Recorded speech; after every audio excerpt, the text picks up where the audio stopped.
tiene su análisis respecto a la ley. Bueno, muy buenas noches a todos los presentes.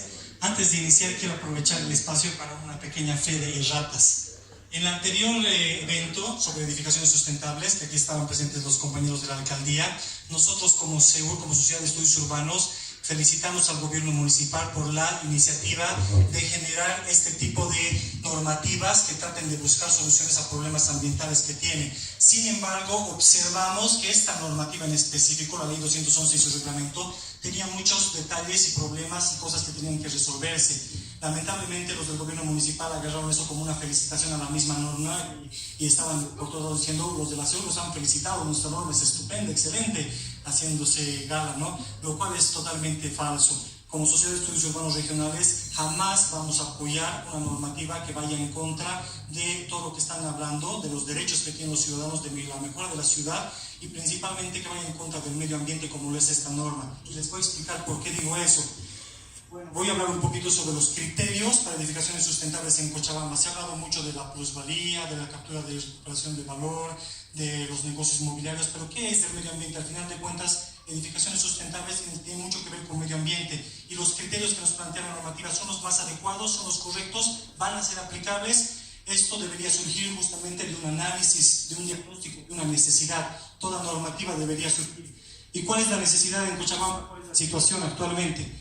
Yo diría que estamos ahorita en una situación ambiental crítica en el Valle Central de Cochabamba, principalmente en la región metropolitana y en nuestro municipio de Cochabamba cercado. ¿Por qué? La descontrolada expansión urbana en las últimas décadas trajo consigo muchas consecuencias negativas al medio ambiente que todos ya conocemos: generación de basura, contaminación del aire, residuos líquidos, río Rocha contaminado, comuna Lalay contaminada, todo eso ya conocemos, es el pan de cada día. Este punto verde era como era Cochabamba en los años 1810, 15 si no me equivoco, y actualmente tenemos esta expansión, esta mancha urbana. En el municipio de Cercado la población ha crecido tremendamente y la mancha urbana que ustedes pueden ver aquí de este mapa del municipio de Cercado, en color rosa, ocupa gran parte de la extensión territorial del municipio de Cochabamba. Este crecimiento y la hegemonía de un modelo de desarrollo urbano insostenible y los escasos estudios urbanos, porque realmente tenemos que decirlo, estas normativas no se apoyan en estudios, en academia, no hay bases sólidas, hay muy pocos estudios urbanos, pero los intereses políticos partidarios generan una pésima planificación en la gestión municipal urbana.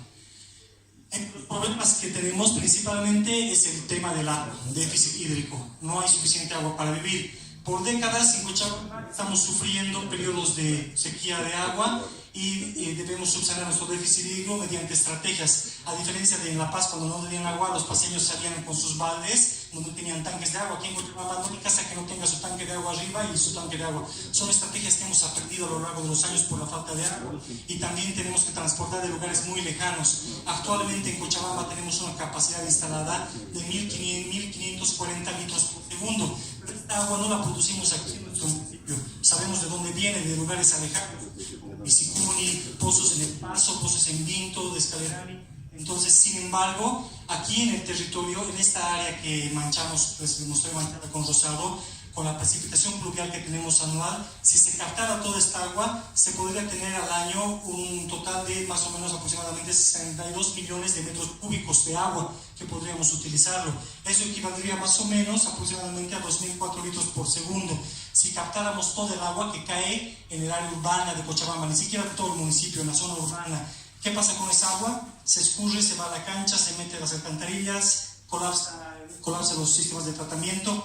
Y la proliferación de edificaciones sin superficies de infiltración y sistemas de captación, reciclaje, reuso de aguas provoca mayores problemas hídricos. Antes en Cochabamba teníamos este tipo de situación y todavía lo tenemos. Hay muchos lotes baldíos, como hay muchos estudios que están demostrando que el problema en Cochabamba no es que le falte espacio a lo horizontal o que no tiene más espacio. Hay espacios todavía como estos espacios verdes, pero que a la larga se transforman en este tipo de espacios totalmente encostrados, sin capacidad de infiltración, y la mayor parte del agua se va por escorrentía y no se infiltra en el suelo, disminuye la cantidad de pozos de agua disponibles en los pozos y demás.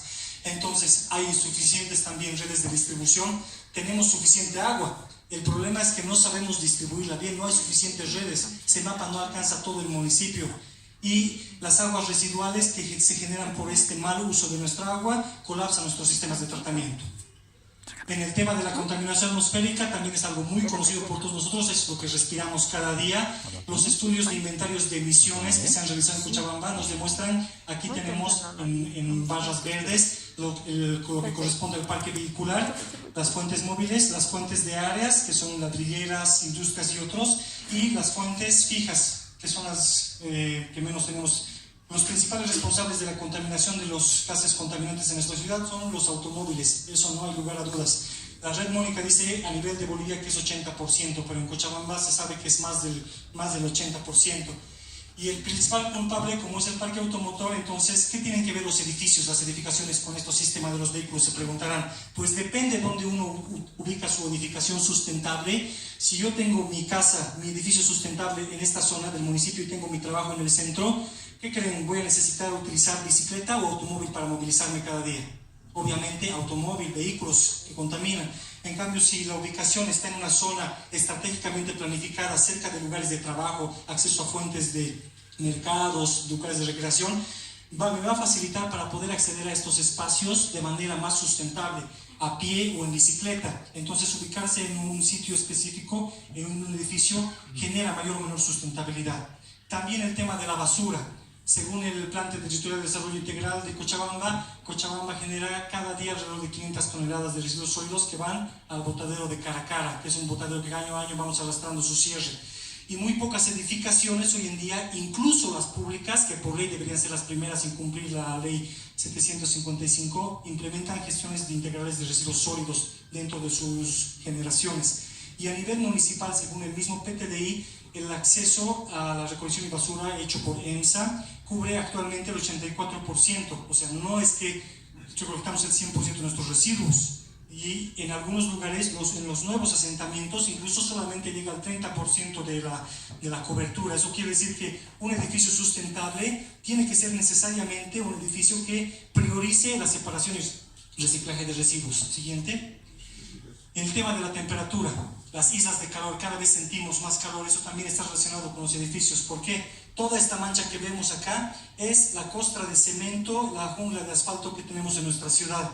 Y 42.93% de nuestro territorio está cubierto por esta costra de cemento, que es una masa que cada vez aumenta más calor y luego lo va disipando a lo largo del día, y por eso es que no aguantamos muchas veces, estamos cada vez llegando a mayores récords de temperaturas. Según un estudio de islas de calor, las islas de calor son los espacios de temperatura mucho mayor que se generan por esta acumulación de calor en las masas térmicas de los edificios y de la ciudad. Según un estudio que se realizó hace poco en el CLAS, estas islas de calor en el periodo 2000 a 2017 aumentaron la superficie de 60,48 kilómetros cuadrados a 118,12 kilómetros cuadrados, y en promedio las temperaturas máximas aumentó de 33 grados a 44 grados. Entonces quiere decir que hay focos, aquí están identificados algunos focos, los puntitos rojos más o menos, y ha como ido aumentando en los años. Quiere decir que año que pasa va aumentando la temperatura. ¿Por qué? Porque hay menos árboles y hay más edificios. Por tanto, estos edificios sustentables, para hablar de edificios sustentables tenemos que hablar de edificios que no acumulen tanta temperatura y después nos estemos cocinando nuestro propio calor. Y el tema de la pérdida de vegetación y biodiversidad. Según el Plan Maestro de Forestación y Reforestación del Gobierno Municipal de Cochabamba, en Cochabamba, en todo el municipio, tenemos un promedio de 5,67 metros cuadrados de área verde por habitante.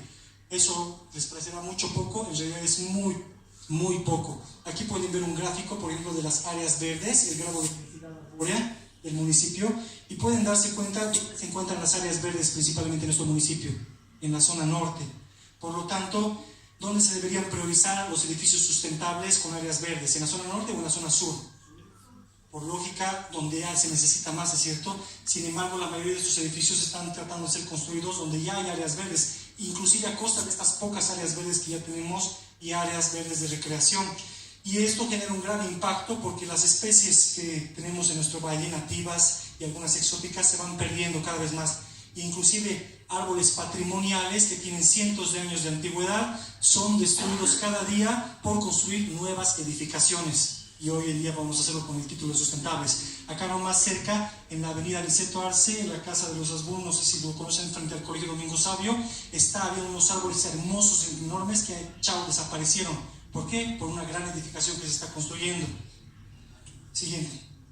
Por tanto, una normativa que pretende mejorar la calidad ambiental, optimizar el uso del agua, reducir la contaminación urbana, conservar y mejorar el paisaje, reducir el impacto ambiental negativo de las edificaciones tradicionales, y eso no lo digo yo, lo dice la misma normativa en su artículo 5, debería promover edificaciones, primero, construidas en sitios adecuados, determinados de acuerdo a estudios y planes urbanos, no donde sea donde el constructor quiera, sino donde estratégicamente el municipio diga, aquí debemos construir edificaciones sustentables, con superficies de infiltración del agua pluvial, vegetación activa y sistemas de gestión de aguas, con sistemas para la gestión integral de residuos sólidos, sí, con sistemas de uso eficiente de energía y aprovechamiento de energías renovables.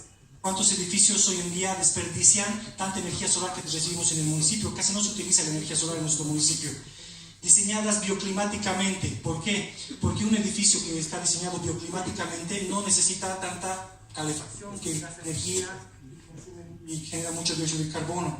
Con materiales locales y recuperables. No es lo mismo decir que estoy construyendo un edificio sustentable con materiales que traigo desde España o desde Italia, que construir un edificio con materiales que tengo cerca locales, por el transporte, por los impactos ambientales y demás.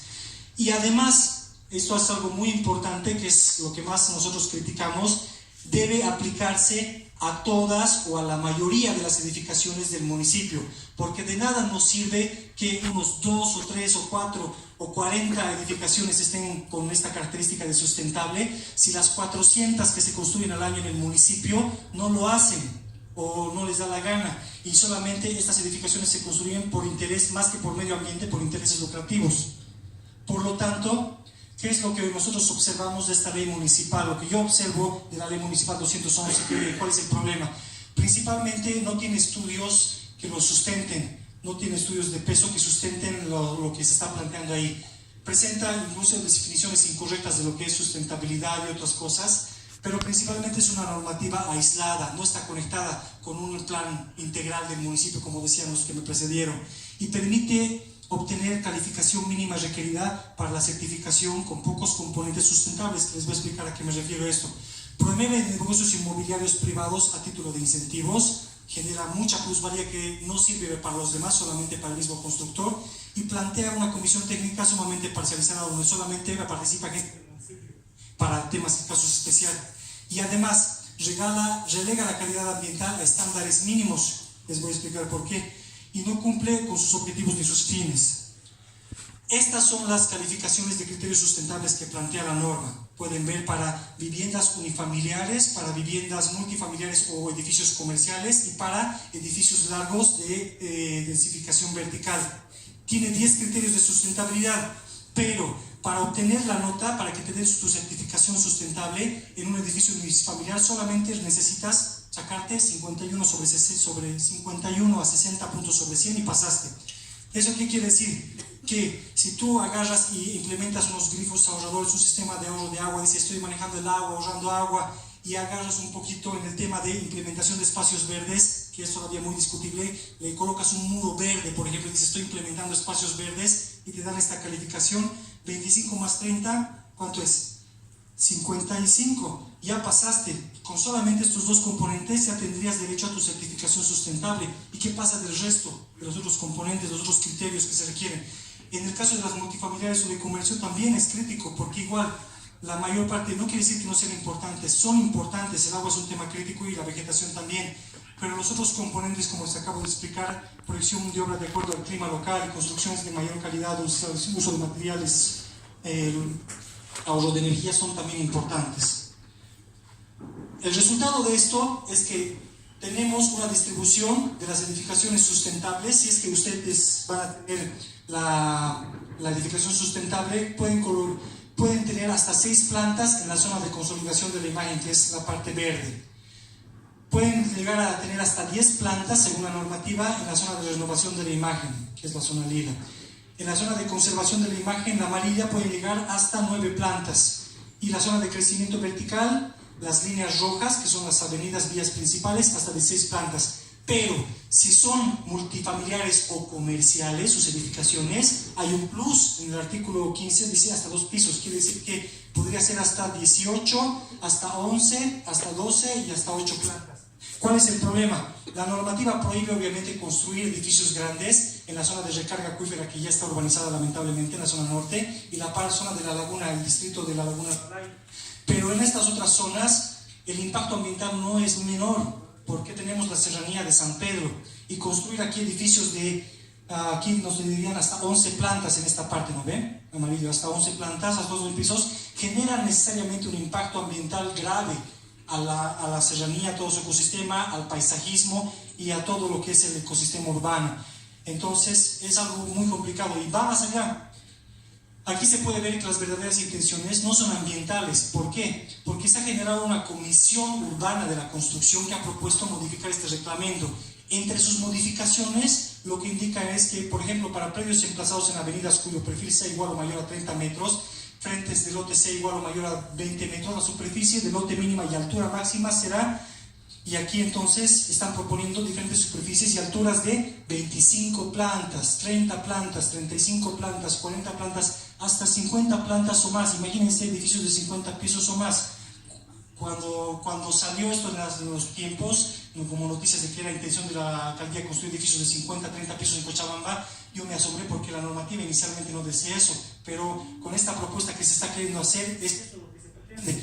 Y eso no es ambientalmente sustentable, porque a mayor tamaño del edificio, obviamente, más gente, más cantidad, se requieren más recursos para la construcción de este edificio, más insumos, se requiere mayor energía para su construcción, su mantenimiento, operación y todo.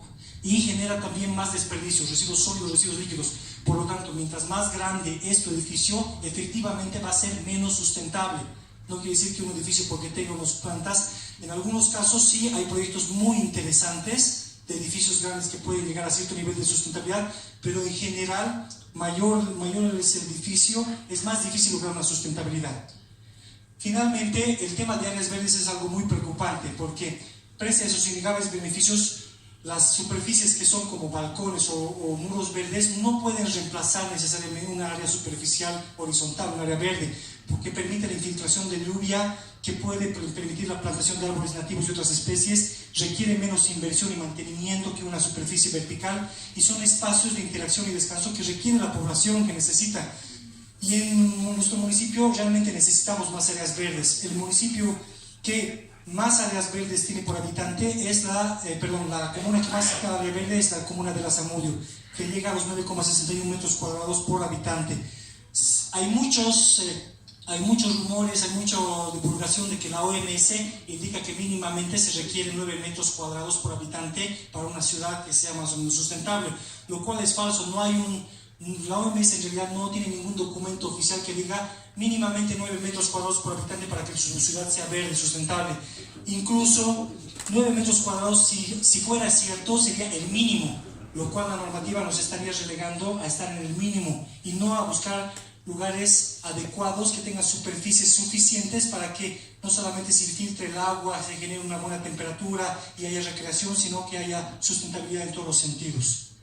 Por lo tanto, consideramos que en vez de agarrar 10 criterios sustentables de los cuales solamente te van a exigir cumplir 2 criterios que ni siquiera los vas a cumplir bien, debería haber un equilibrio entre criterios fundamentales que son un manejo adecuado del diseño de la infraestructura, que es basado en una planificación urbana con una selección adecuada del sitio y principios bioclimáticos adaptados al contexto local, la gestión integral de residuos sólidos, que actualmente en la normativa se le da muy poco porcentaje de calificación, es necesario porque se requiere reducir y separar la basura en origen y el reuso y reciclaje, que muy pocos edificios lo tienen, el uso eficiente de la energía con aprovechamiento de energías renovables, que también es algo que sería muy innovador en nuestro municipio, y el tema del agua, la gestión y aprovechamiento de aguas pluviales, uso eficiente del agua y tratamiento de aguas in situ, que es importante. Pero además el tema de la vegetación, con áreas de infiltración para el agua pluvial, para que se aproveche, se reuse, especies forestales y nativas plantadas en esto, no solamente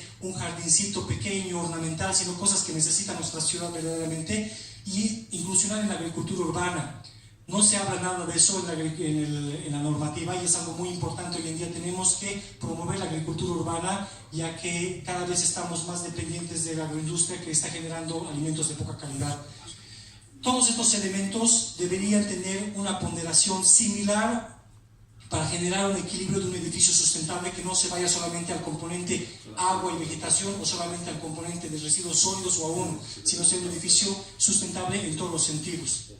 Termino con una reflexión que digo: las edificaciones sustentables ya no pueden ser un lujo o un negocio inmobiliario, no, tienen que ser una norma y un estándar a seguir por todos. Nuestro municipio hoy en día, para que no llegue al momento de la catástrofe, que estamos ya muy próximos, cada vez estamos viendo más conflictos ambientales y problemas, tenemos que empezar a cambiar nuestro modelo de desarrollo.